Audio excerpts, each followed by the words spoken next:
এটা খুনের ব্যাপার। আরো একবার ভেবে নাও, তুমি যে কথাগুলো বলছো সেগুলো সত্যি?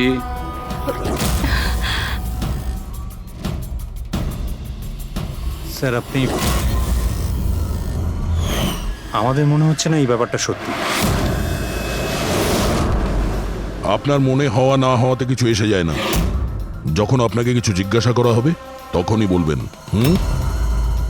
হতে পারে ও সত্যি বলছে, কি জানি। আমি পাগল নই, আমি সম্পূর্ণ সুস্থ। আমি বলছি তো আপনাদের, আশিকা বৌদি নিজেই বলেছে বৌদি নিজে দাদাকে খুন করেছে। বৌদি, বৌদি, দাদা, আশিকা বৌদি, বৌদি, বৌদি, বৌদি, বৌদি, থ্যাংক গড বৌদি, বৌদি, বৌদি, এইসব হলো কি করে? কে করেছে এইসব? মরে গেছে বকুল, ঝামেলা শেষ, মেরে দিয়েছে, সব শেষ, মেরে দিয়েছি।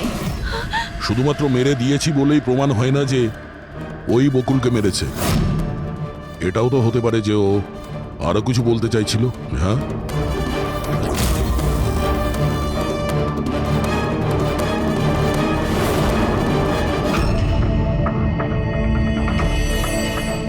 একটা কথা বলো, বকুল যখন খুন হয় তখন তোমরা সবাই কোথায় ছিলে? কোথায় ছিলে তোমরা? আমি আর নিতিন তো এক বন্ধুর বিয়েতে খান্ডালা গিয়েছিলাম। কীর্তির ফোন এলো আর আমরা তাড়াতাড়ি চলে এলাম। আমার বিজনেস মিটিং ছিল হোটেল কিটসে। ওখানে একজন ক্লায়েন্টের সঙ্গে ডিনার ছিল।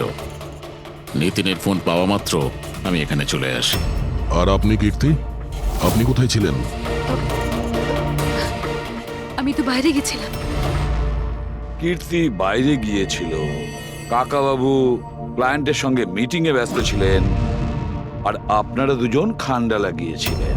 আর সেই সময় বকুল আর আশিকা বাড়িতে একাই ছিল, তাই তো?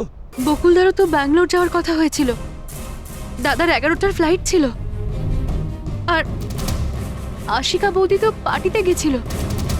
আপনারা কেউ বাড়িতে ছিলেন না? তাহলে ব্যাঙ্গালোর যেতে গিয়ে বকুল ফিরে এলো কেন? আর এই আশিকা ও পার্টি থেকে ফিরে এলো কেন? সেটা আপনি গিয়ে আশিকা বৌদিকে জিজ্ঞাসা করুন না, যে বৌদি এত তাড়াতাড়ি কি করে ফিরে এসেছিল। বৌদি তো এটা বলে গেছিল যে বৌদি সকালে ফিরে আসবে। ওটা তো আমরা ওনাকে জিজ্ঞাসা করবই। এবার আপনি বলুন যে আপনি কোথায় ছিলেন তখন? আমার মা তো ব্যান্ড্রায় থাকে, আমার মায়ের হঠাৎ ফুড পয়জনিং হয়েছিল, আমি তো মায়ের কাছে ছিলাম, আর ওখান থেকে ফিরেছিলাম আমি। বাহ দয়া, প্রতিটা কথা এক্সপ্লেনেশন আছে। যে বকুলের খুনের সময় আমি ওখানে ছিলাম, এখানে ছিলাম, আমি ওখানে গিয়েছিলাম, সবকিছুর ব্যাপারে এক্সপ্লেনেশন আছে। কিন্তু সবাই মন দিয়ে শুনুন একটা কথা, যে সিআইডির কাছে কোনো সত্যি বেশিক্ষণ গোপন রাখা যায় না, সেটা সামনে আসবেই।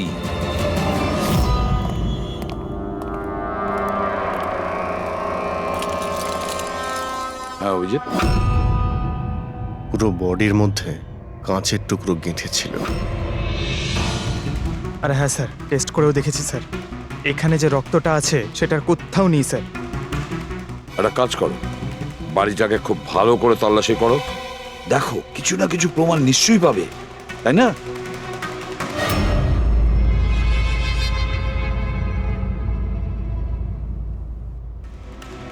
কিছু বললো কি? স্যার, ওর বক্তব্য ওর কিছুই মনে নেই। কিছু মনে নেই? আশিকা, তোমার কি মনে পড়ছে তুমি কীর্তিকে জ্ঞান হারানোর আগে কিছু বলেছিলে? মনে করো। আমার কিছুই মনে পড়ছে না। মনে করার চেষ্টা করো। কীর্তি বলছিল যে বকুলের খুন তুমি করেছো, এরকম তুমি নিজে ওকে বলেছো। কীর্তি মিথ্যে কথা বলছে, বকুলকে আমি মারিনি।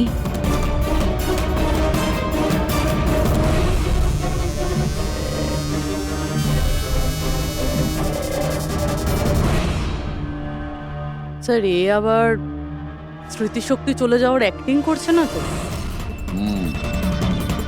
হতে পারে, কারণ বকুল এখানে রক্তাক্ত অবস্থায় পড়ে রয়েছে আর ওর মাথায় সামান্য একটু আঘাত, ব্যাস অজ্ঞান হলো কি করে? সেটাই তো, এর থেকে সত্যিটা বের করতে হবে। কি করে করবেন স্যার?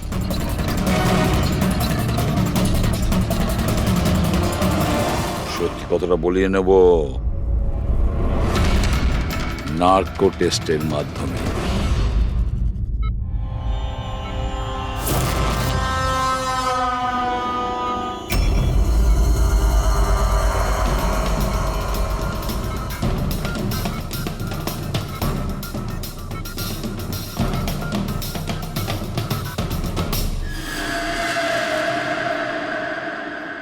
আঠারোই এপ্রিল রাতে যখন পার্টি থেকে বাড়িতে ফেরেন, কি হয়েছিল? আমি বাড়িতে ঢুকলাম, বকুল চিৎকার করছে। তারপর কি হয়েছিল? তারপরে আমি ঘরে গেলাম দেখার জন্য। কি দেখলেন আপনি? আমি গিয়ে দেখলাম যে বকুল ওখানে দাঁড়িয়ে আছে, ওর পিঠ থেকে রক্ত বেরোচ্ছে, আর আমি ওখানে একটা মেয়ের লাশ পড়ে আছে সেটা দেখতে পাই। আমি খুব রেগে গেছিলাম, আর আমি ওখানে পড়ে থাকা একটা কাঁচের টুকরোকে উঠিয়ে নিলাম।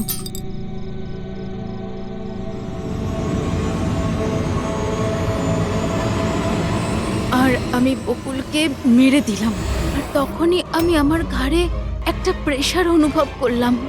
তারপরে আমি বেহুশ হয়ে পড়ছিলাম। বেহুশ হওয়ার আগে আমি দরজার সামনে একজন মানুষকে দেখতে পাই। কেউ একজন অরেঞ্জ কালারের জ্যাকেট পরেছিল। পুরুষ ছিল না মহিলা? একটা লোক। আচ্ছা, তারপর ও কি করলো? ও আমার কাছে আসছিল, মনে হয় আমাকে মারতে চাইছিল। আচ্ছা আশিকা, তুমি ওখানে কোনো মহিলার লাশ দেখতে পেয়েছো? হ্যাঁ, দেখেছিলাম। মহিলার লাশ? ওখানে তো আমরা কোনো মহিলার লাশই পাইনি। স্যার, আমরা তো বকুলের মার্ডারের তদন্ত করছি, এর মধ্যে আবার নতুন কেস এলো কোথা থেকে? কোন মহিলার লাশ? কে ছিল ওই মহিলা? আমি মনে করতে পারছি না, সবকিছু ধোঁয়া ধোঁয়া লাগছে। আচ্ছা, এ আমাদের বোকা বানাচ্ছে না তো? বুঝে উঠতে পারছি না এ কোন মহিলার কথা বলছে, কোন মহিলার কথা বলতে চাইছে। আশিকা, তুমি বকুলকে কেন মেরেছো? কেন মেরেছো বকুলকে? ঠিকই হয়েছে যে ও মরে গেছে। তাছাড়াও যদি বেঁচে থাকতো তাহলে আমাকে রাস্তায় ভিক্ষে করতে হতো। কেন? ঘাড় ধাক্কা খেতে কেন? চরিত্রহীন প্রমাণ করতে চাইছিল, ডিভোর্স চাইছিল আমার থেকে। আচ্ছা, ওই মৃত মহিলা, উনি কে ছিলেন? আমি আপনাদেরকে বললাম তো, মনে করতে পারছি না। দেখো আশিকা, আমরা ওখানে কোনো মহিলার লাশ খুঁজে পাইনি, তাহলে সেই লাশটা গেল কোথায়? আমার যখন জ্ঞান ফিরছিল তখন ওই লাশও ওখানে ছিল না। আর ওই যে ফ্লোরেসেন্ট অরেঞ্জ কালারের জ্যাকেট পরা লোকটা? ওটা খুবই অস্পষ্ট আমার কাছে, ওই দরজাতেই দাঁড়িয়েছিল। হতে পারে আমার জ্ঞান হারানোর অপেক্ষায় ছিল।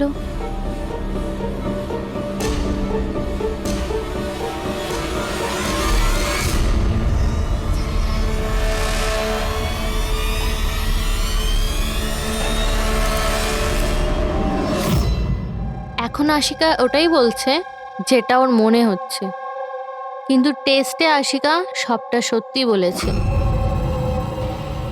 Thank you. ওয়েলকাম। স্যার, ও যদি নার্কো টেস্টে ঠিক বলে তাহলে তো আমাদের ওই মরা মহিলাটা সম্পর্কে জানতে হবে। মনে হচ্ছে ক্রাইম সিনে দ্বিতীয়বার যেতে হবে, ভালো করে আবার চেক করব। কোনো না কোনো প্রমাণ তো নিশ্চয়ই আমরা পাবো। স্যার এই মেশিন কি কিছু স্পেশাল? এই মেশিনটা যে কোনো ছোট কোনো প্রমাণ খুঁজতে সক্ষম। যেরকম মাইক্রোবস, যেটা সাধারণত ধোঁয়াতে মিশে যায়। আর এই যে মেশিনটা না, একটা ঘরের মধ্যে একদম ক্ষুদ্র থেকে ক্ষুদ্রতর ডাস্ট পার্টিকলস, সেগুলো দিয়ে ওই জ্যাকেট পরা লোকটা সম্পর্কে আমাদের জানিয়ে দেবে যে এই ঘরের মধ্যে ছিল। খুব ভালো।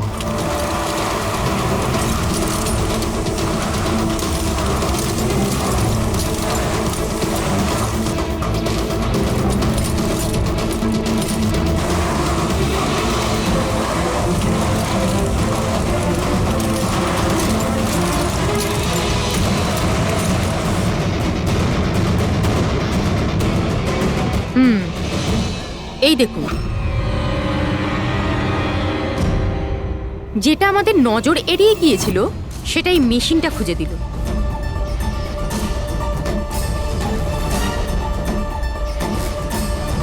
এটা তো মনে হচ্ছে কারণ নখ। তাও আবার নেল পেন্ট লাগানো, ডেফিনেটলি কোনো মহিলারই। কিন্তু স্যার এখানে কিভাবে?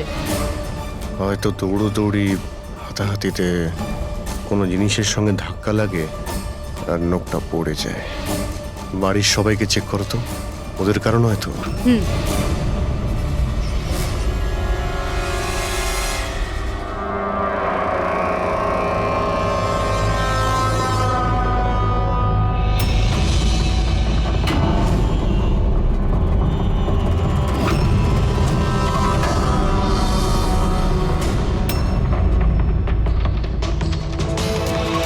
স্যার, হ্যাঁ, ওই বাড়ির তো কারণ নয়, হয়তো ওই মহিলার হবে যার লাশ আশিকা দেখেছিল।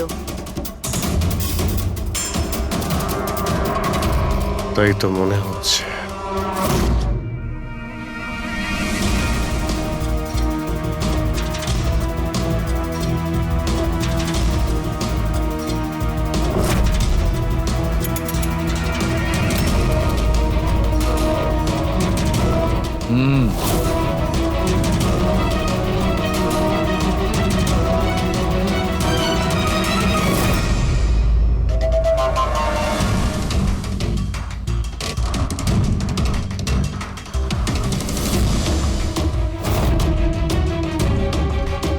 এই ব্যাপার সরকার। রাইট। জানতে পেরেছো এই নখ থেকে এটা কার? স্যার, এই নখটা ডিএনএ কোনো ফ্যামিলি মেম্বারের সঙ্গে ম্যাচ করেনি। কিন্তু একটা কথা জানা গেছে বস, এই নখটা যারই হোক না কেন, ও একজন মহিলা আর তার বয়স 20 থেকে 25 বছর। 20 থেকে 25 বছরের মহিলা?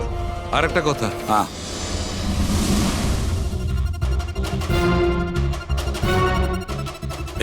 এই যে ছোট্ট ছোট্ট সাদা টুকরোগুলো দেখতে পাচ্ছ, এটা বলতে পারো যে হাই পার্সেন্টেজ অফ নখ থেকে পেয়েছি। এই মেয়েটা ড্রাগ অ্যাডিক্ট ছিল? হ্যাঁ, এটা ওদের পরিবারের কারণ নয়, বাইরের কারণ। স্যার, তার মানে যদি কেউ বাইরে থেকে আসে তাহলে কোনো গাড়ি, অটো বা ট্যাক্সি করেই নিশ্চয়ই আসবে। হ্যাঁ, খোঁজ নিয়ে দেখতে হবে রিক্সাওয়ালা, ট্যাক্সিওয়ালা বা ওদের মতো কেউ ওই মহিলাকে বাড়িতে ছেড়ে দিয়ে এসেছিল কিনা। স্যার, ওই আশিকা বলছিল কোনো সাফাই কর্মী অরেঞ্জ কালারের জ্যাকেট পরেছিল ওখানে। বেহুশ হওয়ার আগে আমি দরজার সামনে একজন মানুষকে দেখতে পাই, কেউ একজন অরেঞ্জ কালারের জ্যাকেট পরেছিল। ও কে, কোথা থেকে এসেছিল, কোথায় উধাও হয়ে গেল, ওর ব্যাপারে খোঁজ নিতে হবে। স্যার, যত ড্রাগ পেডলার্স আছে ওদের কাছে জানতে হবে যে কত মহিলা এই হাই ডোজের ড্রাগস নেয়। অভিজিৎ, একটা কাজ করো, রিক্সাওয়ালা আর ট্যাক্সিওয়ালার কাছে খোঁজ নাও যে ওনাকে বাড়িতে ছেড়ে দিয়ে এসেছিল কিনা, আর মিসিং পার্সনস রিপোর্ট চেক করো। স্যার, শহরে যতগুলো ড্রাগ পেডলার আছে না, সবার কাছে গিয়ে খোঁজ নাও, দেখো ওরা এমন কোনো মহিলাকে চেনে কিনা যে হাই কোয়ালিটি ড্রাগ ব্যবহার করে। আর আমরা গিয়ে ওদের বাড়ির লোকের সঙ্গে কথা বলি, দেখা যাক ওরা কোথায় যায়, কি করে ওই ঘটনার সময়।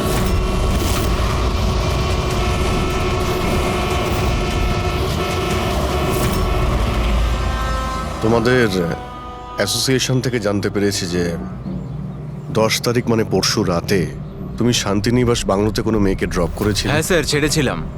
তখন টাইম কত ছিল মনে আছে স্যার, তোমার? প্রায় 1টা নাগাদ, ওই বাংলোতেই। স্যার, ও নেশার ঘরে ছিল আর বারবার ওর স্বামীকে গালি দিচ্ছিল। আচ্ছা। হ্যাঁ স্যার।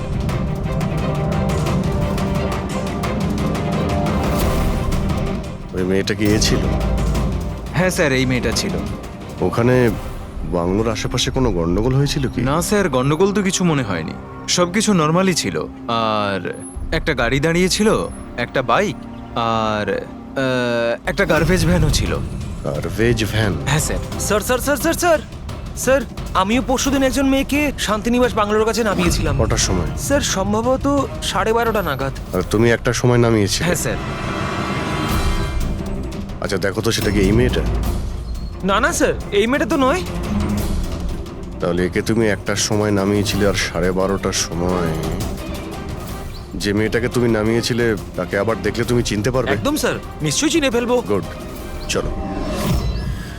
তোমাদেরকে যে যে প্রশ্ন করব তার সঠিক উত্তর আমার চাই। তুই যদি কেউ মিথ্যে বলো না, তাহলে ভীষণ মুশকিলে পড়ে যাবে, বুঝেছো? স্যার, মিথ্যে কথা বলে কেন নিজেদেরকে বিপদে ফেলবো? হ্যাঁ, তাহলে বলো, যেদিন বকুল খুন হয়েছিল সেদিন কি চেতন তোমার হোটেলে ছিল? হ্যাঁ স্যার, উনি হোটেলেই ছিলেন, আর উনি সব সময় ক্লায়েন্টের সাথেই ছিলেন। উনি ক্লায়েন্টের সাথে ডিনারও করেছেন। আচ্ছা, ঠিক আছে। তোমাদের ক্লায়েন্টদের ডিটেলস চাই আমার, আর সেদিনের সিসিটিভি ফুটেজও। শিনা, কীর্তির মায়ের ফুড পয়জনিং কেন হয়েছিল? খাবারে কি মিশিয়েছিলে? আমি কিচ্ছু মেশাইনি। আন্টি তো বাইরে গেছিলেন। যখন তখন উনি ফিরে এসেছিলেন, ওনার শরীরটা ভালো ছিল না। স্যার, নিতিন আর সিয়া দুজনে সারাদিন বিয়েতেই ছিল। জিজ্ঞেস করার আগে বলছো, মুখস্থ করে এসেছো নাকি? না ম্যাম, যেটা সত্যি সেটাই বলছি। 11টার সময় ফাংশন শেষ হয়ে গেছিল। এরপরে বাকি রইল নিতিন আর শিয়া। ওরা কোথায় গিয়েছিল? স্যার, ওরা মনে হয় নিজেদের রুমে চলে গেছিল।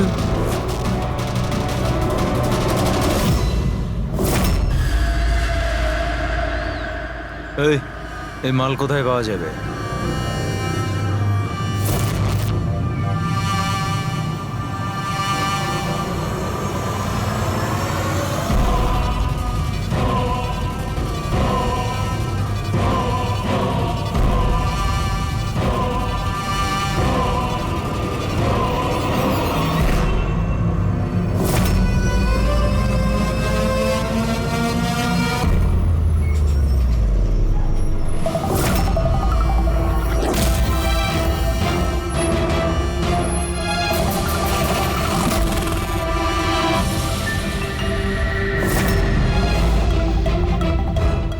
মাল চাই। পেয়ে যাবি। কতটা চাই? আর পেমেন্ট কিভাবে করবি? পেমেন্ট মাল ব্যবহার করার পরে। মাল ব্যবহার করার পর দেখ, পালানোর ব্যাপারে না চিন্তাও করিস না। আমার কাছে সমস্ত ক্লায়েন্টের ঠিকুজি কুষ্টি আছে, আর ওই কুষ্টিতে লেখা আছে আমার ক্লায়েন্ট ওভারডোজে মরবে, নয়তো আমার বন্দুকের গুলিতে।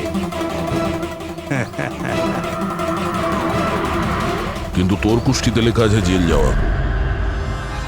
ওই সব মহিলার ফোন নাম্বার আমার চাই, যাদের তোমরা ড্রাগ সাপ্লাই করো। তাড়াতাড়ি দাও।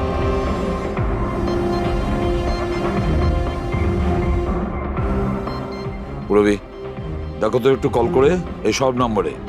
দেখো কেউ আবার উধাও হয়ে যায়নি তো।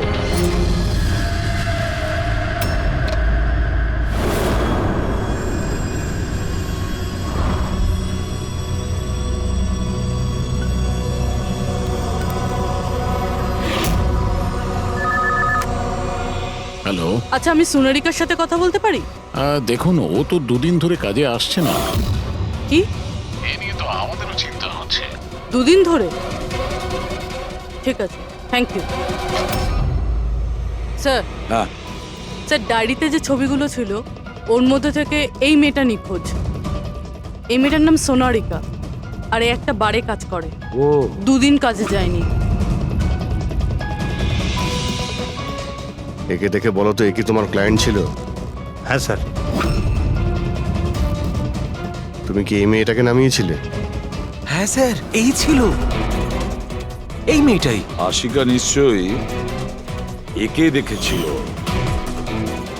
বকুলের ফ্যামিলির সবাইকে ভেতরে নিয়ে এসো। একটু মন দিয়ে দেখুন এই ফটোটা।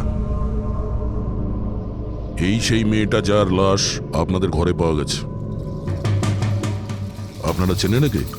হ্যাঁ, না স্যার। আমি দেখেছি স্যার, বকুলদার সাথে 2 মাস আগেই। বকুলের সঙ্গে দেখা হয়েছিল 2 মাস আগে? কোথায় দেখেছিলে? একটা হোটেলের বাইরে। আর দাদা বলেছিল ইনি দাদার ক্লায়েন্ট। স্যার, কোনো ড্রাগ অ্যাডিক্টেড বারে কাজ করা কোনো মহিলার সঙ্গে বকুল ছিল, আর এনাদের বলেছে ওই মহিলা ওর ক্লায়েন্ট। কেন কেন মিথ্যে বলেছে ও?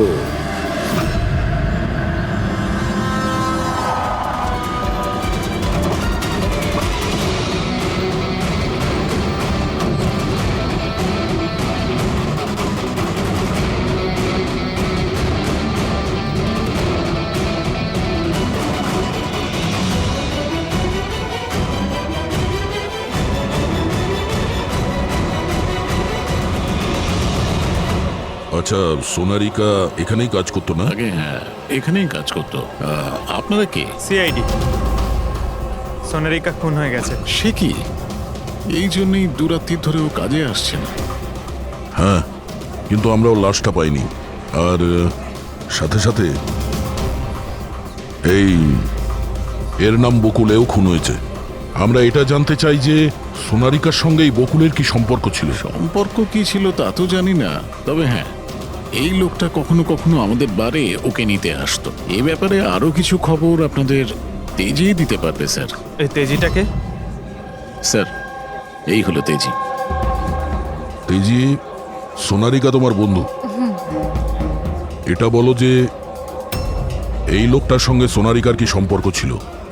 স্যার, সোনারিকার সাথে বকুলের অ্যাফেয়ার চলছিল। বকুল ওর সমস্ত এক্সপেন্সিভ খরচগুলো দিত, কিন্তু ওর বকুলের বিরুদ্ধে সবসময় কোনো না কোনো অভিযোগ থাকতো। ঠিক কিরকম বলো তো? ওই তো, যেমন ধরুন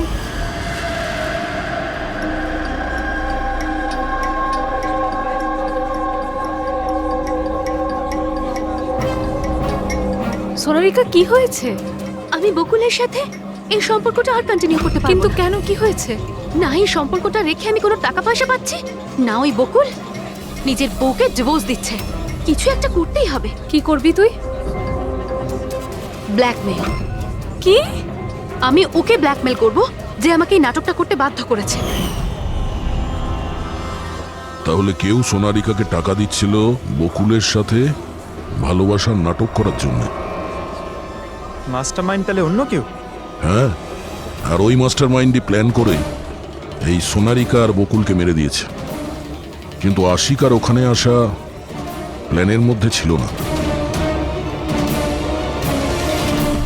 বুঝে উঠতে পারছি না যে এই বকুল নিজের ফ্লাইট ছেড়ে বাড়ি কেন ফিরে আসলো। আর স্যার, খুনি যদি বকুলের গার্লফ্রেন্ডকে মারতেই চেয়েছিল, তাহলে অন্য কোথাও মারতে পারতো। ওই বাড়িতেই কেন মারতে গেল? হতে পারে খুনি প্রথম থেকেই জানতো যে বকুলের বাড়িতে কেউ নেই, সেই কারণে ও মিথ্যে কথা বলে সোনারিকাকে ওখানে ডেকেছে, আর সেই সময় বকুল আর আশিকা ওখানে পৌঁছে গেছে। এটা হতে পারে, কিন্তু স্যার, লাশটাকে ঘরের বাইরে কোথায় নিয়ে যেতে পারে আর কিভাবে? কারণ বকুলের বাড়ির সমস্ত গাড়ি তো আগে থেকেই বাইরে ছিল। উনি যদি চাইতো তাহলে লাশটাকে টুকরো করে ওর সুটকেসে নিয়ে যেতে পারতো, বা লাশটাকে টুকরো করে প্লাস্টিকে ভরে ডাস্টবিনেও ফেলে দিতে পারতো। ওই যে ডাস্টবিনগুলো আছে না বাইরে। হ্যাঁ স্যার। একটা গাড়ি দাঁড়িয়েছিল, একটা বাইক, একটা গার্বেজ ভ্যানও ছিল। কি? রাত্রি 1টার সময়? রাত্রি 1টার সময় বাংলোর বাইরে ময়লার গাড়ি দাঁড়িয়ে ছিল? তার মানে স্যার এই খুনটা প্ল্যান করা ছিল। খুনি গার্বেজ ভ্যান নিয়ে এসেছিল লাশটাকে সরিয়ে ফেলার জন্য। আর স্যার, এই ফ্লুরোসেন্ট অরেঞ্জ কাপড় গার্বেজ ভ্যানের লোকেরাই তো পরে। স্যার, হ্যাঁ, চেতন যেই কোম্পানির বিজনেস ডিনারে গিয়েছিল, এই নামে কোনো কোম্পানিই নেই। আমার বিজনেস মিটিং ছিল হোটেল কিটসে। আর কীর্তির মা বাইরের কিছুই খায়নি। আমার মা ব্যান্ড্রয় থাকেন। মায়ের হঠাৎ করে ফুড পয়জনিং হয়েছিল, আমি তাই মায়ের কাছে আবার একবার ফুড পয়জন হোক কেমন? ঠিক আছে, এটাও জানা দরকার যে যে রাতে বকুল আর ওই মেয়েটা খুন হয়েছে, কি বলো? ওনার মেড শিনার কথা অনুযায়ী ওনার এই অবস্থা ঘরের খাবার খেয়ে হয়নি। হ্যাঁ, এটা সত্যি। মা ঘরের কোনো খাবার খায়নি, বরং মা তো আমাকে বলছিল যে মা ড্রাইভারের সাথে কোথাও বাইরে গেছিল আর কারে বসে কিছু ওষুধ খেয়েছিল। ওষুধ খেয়েছিল? হ্যাঁ, আমাদের ড্রাইভার অমনও তাই বলছিল। তোমাদের ড্রাইভার এখন কোথায়? স্যার, আমি সমস্ত ড্রাইভারদের নিয়ে এসেছি যারা গার্বেজ ভ্যান চালায়। আমরা একটা গার্বেজ ভ্যানের সন্ধান পেয়েছি, যেটা মাঝরাতে রাস্তার মাঝখানে দাঁড়িয়েছিল, যাতে লাশ বয়ে নিয়ে যাওয়া হয়েছিল। ভ্যানের ব্যাপারে জানতে পেরে গিয়েছি। সার্ভেলেন্স ক্যামেরাতে আমরা সেটা পরিষ্কার দেখতে পেয়েছি। কেন?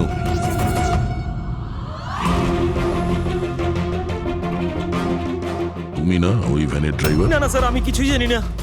আমার ভাই নিয়ে গেছিল ওই ভ্যানটাকে, আর এবারে ও সেটাকে কোথায় নিয়ে গেছিল, কেন নিয়ে গেছিল, আমাকে কিছুই বলেনি ও স্যার। ফোন করো কেউ? হ্যাঁ স্যার।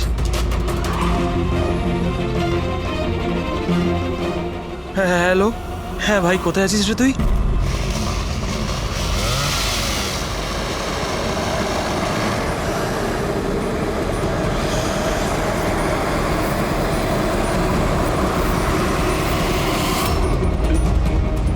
কি ভাই, কেমন আছেন?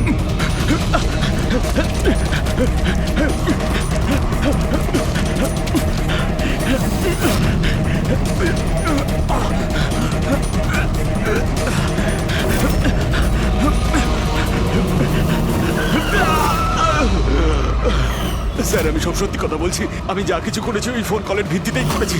বকুল স্যারের বাংলো থেকে কল করেছিল। কে ফোন করেছিল বকুলের বাংলো থেকে? আমি তো তাকে কখনো দেখিনি, শুধু গলার স্বর শুনেছিলাম। মহিলা ছিল না পুরুষ? স্যার, কখনো কখনো মহিলার গলার স্বরেও ফোন আসতো, আর কখনো পুরুষেরও। স্যার, সে যেই হোক না কেন, সে বকুলের বাড়ির লোকই।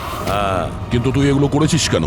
কেউ ফোনে কিছু বলে দিল তুই করে দিবি? হ্যাঁ স্যার, আমাকে লোভ দেখানো হয়েছিল যে আমার 5 লাখের দেনা শোধ করে দেওয়া হবে যদি ওনার কথা আমি শুনি। তো স্যার, আমি লোভে পড়ে গিয়েছিলাম স্যার। আমি কোনো খুন করিনি স্যার, আমি শুধু লাশটার একটা ব্যবস্থা করেছিলাম স্যার। লাশ কোথায়?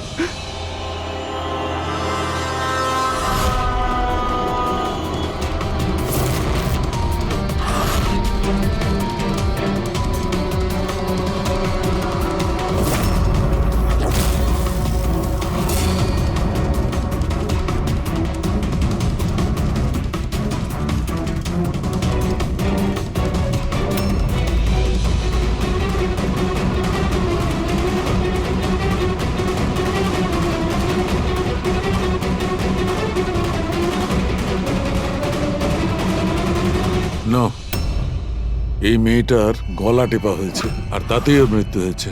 এই জন্য এর খুনের কোনো চিহ্ন খুঁজে পাওয়া যায়নি ক্রাইম সিন থেকে। আর এর পায়ের বুড়ো আঙ্গুলের নখটাও ভাঙা রয়েছে।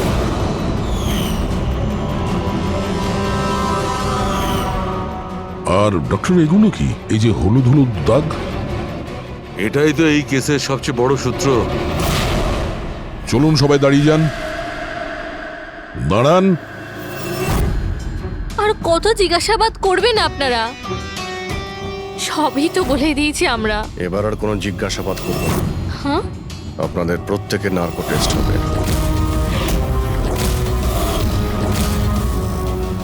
Narco test? কিন্তু কেন? কারণ আপনাদের মধ্যে কেউ যে সত্যিটা বলছে না। আপনাদের কাছে কোর্টের পারমিশন আছে এই নার্কো টেস্টের জন্য?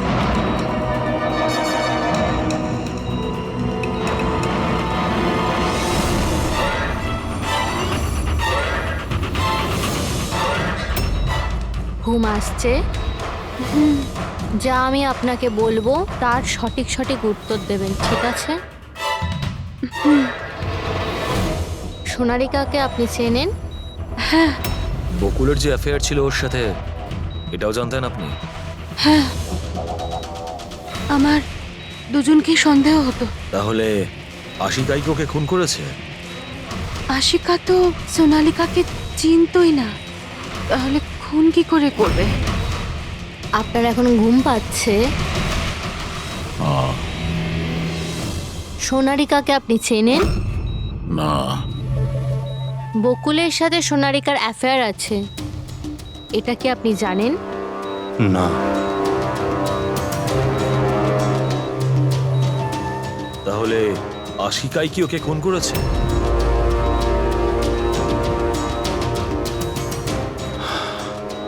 আশিকা সোনালীকে চিনত,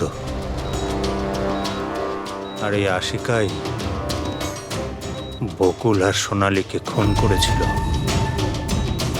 ও নিজেই এই খুনের ষড়যন্ত্রটা রচনা করেছিল। আশিকা চালচলন কিছুদিন ধরেই খুব অদ্ভুত লাগছিল। এই কথাটা আমি বকুলকে বলেছিলাম।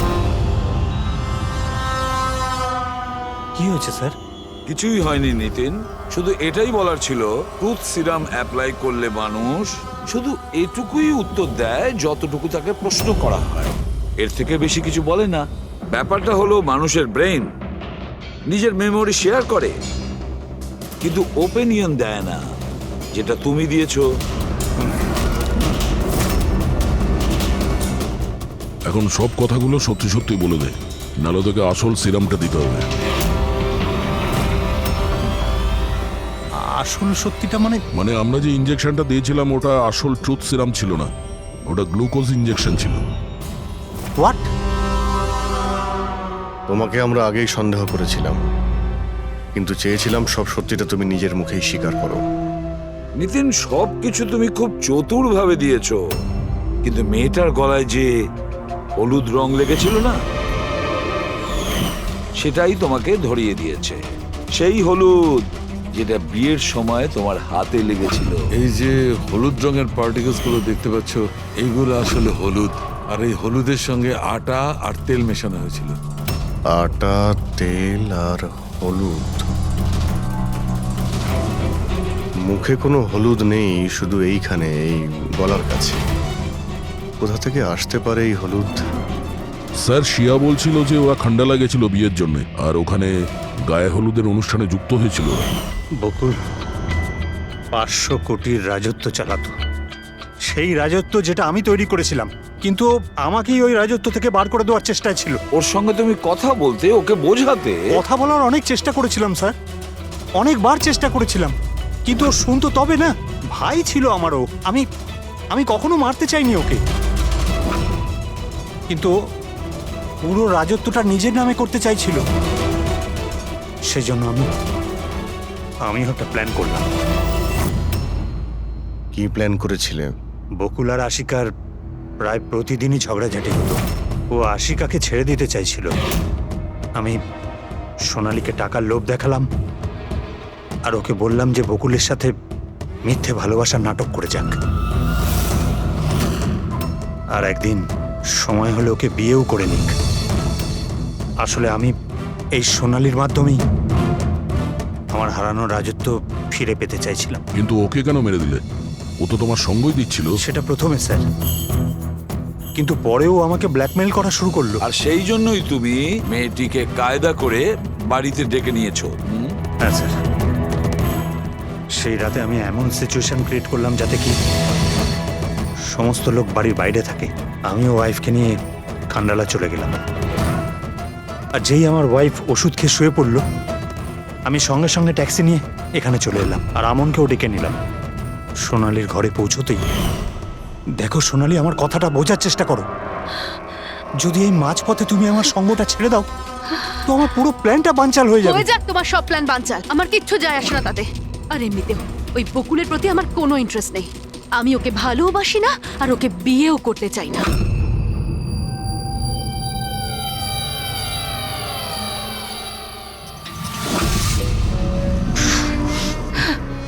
দেখো, যদি তুমি আমাকে সঙ্গ না দাও না, তো খুব পস্তাবে, বলে দিলাম। হুমকি আমি দিচ্ছ তুমি আমাকে? হুমকি দিচ্ছ? হ্যাঁ, এমনটাই ভেবে নাও।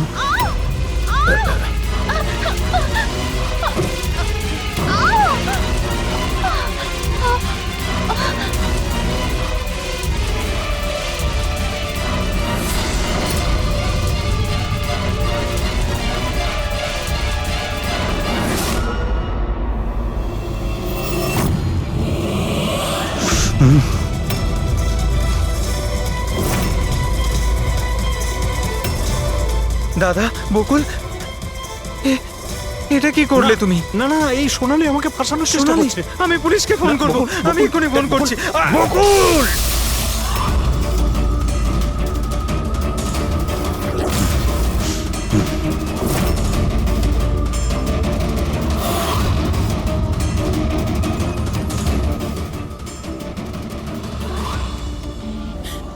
বকুল!